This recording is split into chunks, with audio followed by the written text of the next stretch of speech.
Congressman Gomez, you're recognized. Thank you, Mr. Chair. Narinig na natin yung salaysay ng dalawa at more or less nakikita na natin yung picture ng storya. Ngayon, ang gusto ko sana tanungin yung dalawa, no, si Leopoldo Tan and si Magdadaro. Gusto ko lang yung line ng questioning ko ay tungkol dun sa mga irregularities na nangyayari sa loob ng presuan habang kayo ay nandyan. Ang tanong ko lang, una, sa inyong dalawa na, no, Mr. Tan and Mr. Magdadaro, ilang taon na ho ba kayo nakakulong sa preso?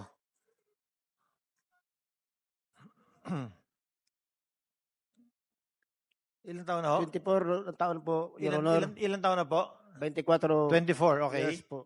Si Mr. Tan? 20 po, 20 years. 20 years. Opo. Ngayon, kasi sinasabi nyo dito na lumapit sa inyo si Narsolis, meron na ipapatrabaho sa inyo na merong basbas sa itaas. Ang tanong ko gawain ba talaga sa loob ng preso ito? Hindi lang sa inyo. Pati dun sa ibang mga preso, gawain ho ba ito? Is this a regular practice pag meron silang gustong patayin?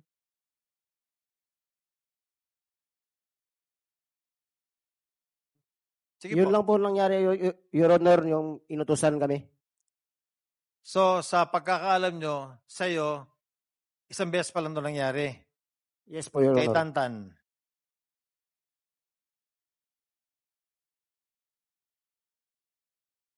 Opo, Your Honor. Sa mga kwentuhan mo, sa mga kasama mo sa preso, alam mo ba na merong, pag meron silang gustong patayin sa preso, nag-uutos lang? Opo, Your Honor. So, pag meron gustong bawasan, mag-uutos lang sa mga maghahanap ng preso na meron kakayanan pumatay. Opo, Your Honor. Okay. So, ito lang ini-establish ko, Mr. Chair, no? This kind of practices. Nung pinakita ho sa inyo yung listahan ng 32 Chinese na drug lords, bakit 3 lang yung pinapapatay sa inyo? Pinaliwanag niya po yun ang lahat ng kalaban ng presidente. Yung lahat ng Chinese 32, pero yung iba nasa mga jail pa.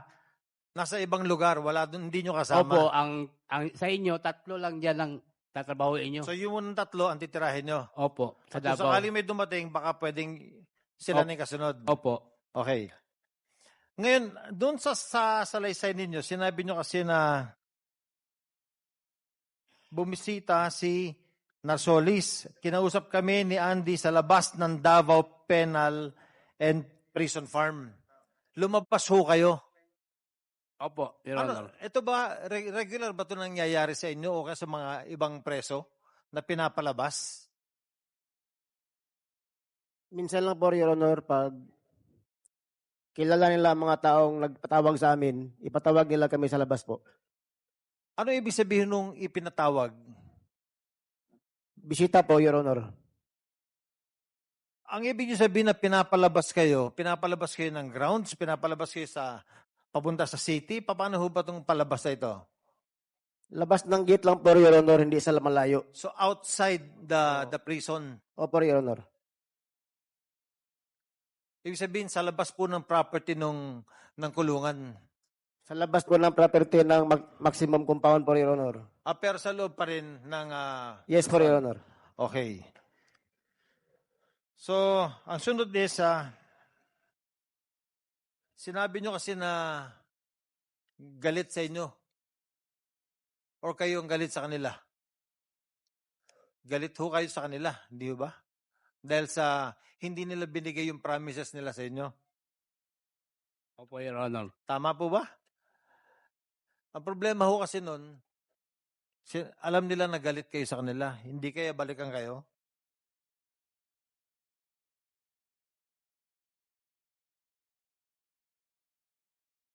Diyos na pong bahala, Your Honor. Okay. Ang isa pa, malapit na matapos, Mr. Chair.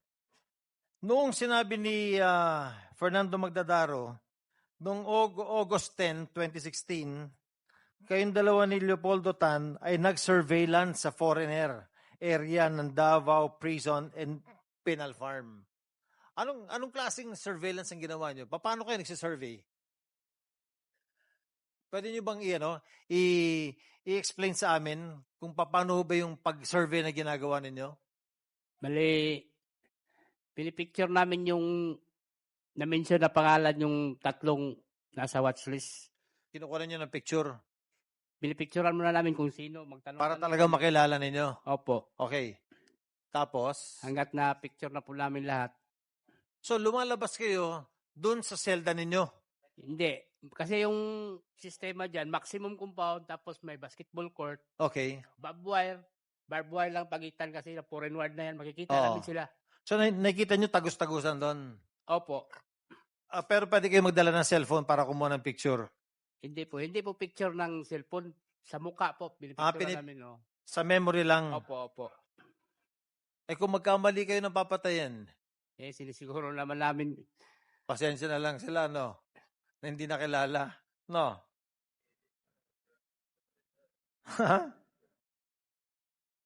Ang isa pa na gusto ko itanong, Mr. Magdadaro, sinabi mo dito na pinasok ka ng tauhan ng Bucor sa selda, kinapkapan kayo. At ipinalabas na meron silang nakuha na empty sachet ng... Opo, Your Honor. Totoo ba ito o hindi? Totoo po. Totoo na meron nga nakuha na sa... May nakuha po sa bulsa ko na sachet with receipts. Wala na pong laman. May kunti lang na po. Ang gusto ko lang humalaman, ito ho ba ginawa para kunyari makalabas kayo dun sa preso ninyo para yung mga in-check makapasok? Kasi nga natakot sila na nung nakita kayo, di ba? Yun na po, Your Honor. Yun ang purpose nun. Opo, Your Honor. So kunyari, maglagay ka dyan, tataniman natin. Kunyari, huhulihin ka namin at kunyari, meron kami nakuha sa inyo. Tama? Yun na po, Your Honor. O, yun nga. So, these are the irregularities. These are some of the practices, Mr. Chair, na nangyayari sa loob ng selda. So, it is very clear, Mr. Chair, no? And the reason I ask this is because as we craft a law based on this investigation, Mr. Chair, I would like to manifest that those officials, those employees inside the prison cell who will or who would order killings, Mr. Chair, should be given a heavier punishment and should be given longer prison time. Kasi kung hindi sila mag-uutos doon sa mga nakapreso na, hindi madadagdagan yung kasalanan ng mga taong ito. Thank you, Mr. Chair. Thank you, Congressman Gomez. The manifestation of Congressman Gomez is noted.